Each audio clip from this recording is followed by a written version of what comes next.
meditation, which is about focusing your mind. And you have to be in a different world, but you have to be still aware of what's going on around you. And you also have to focus on your breathing and breathe in and out very steadily and calmly. And if you succeed, then you will become awakened or Buddha. This was very common worship practices from the Buddha and Buddhists. The worship practices are meditation, giving up luxury, prayers, chanting, and being a vegetarian. Buddha, or Prince Siddhartha, was ascetic before he became known as the Buddha, so he took some of the values of being an ascetic and he made him his own for Buddhism.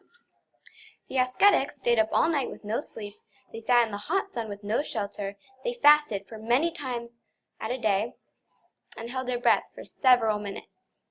When you worship Buddha, you follow their holy book. It is written in their native language, Pali, and is called Tipitaka, and their sacred building is called the Stupa. Now I am here to tell you about the denominations of Buddhism. The three main denominations are Theravada, Mahayana, and Vajrayana.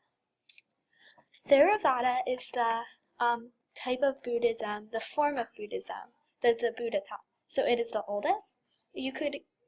And so Mahayana was formed 500 years after the Buddha taught. So it's pretty old too. Vajrayana is but it's like the simplest, quickest form to becoming a Buddhist. So you don't have to do a lot of like the stuff that Theravada has to do. But you still have to do them. And then as you see over here, there's the different tinier denominations inside the big denominations. So excellent or Pantam, security, Kimam, purity, Sudai, island, Deepam, freedom, Mudai, culmination, Parayanam, extinguishing of hate, hatred, and greed, Nirvana. Buddhism is practiced today. It is practiced in many places, but it's mostly practiced in Southeast Asia and places around that.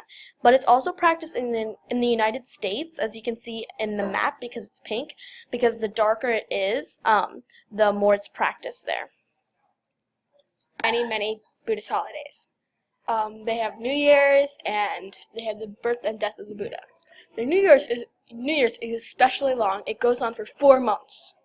And they try to think about how they can change themselves to be nicer and kinder. And we also noticed one thing, that the Buddhist holidays were all on full moon days, which probably means that they have a lunar calendar.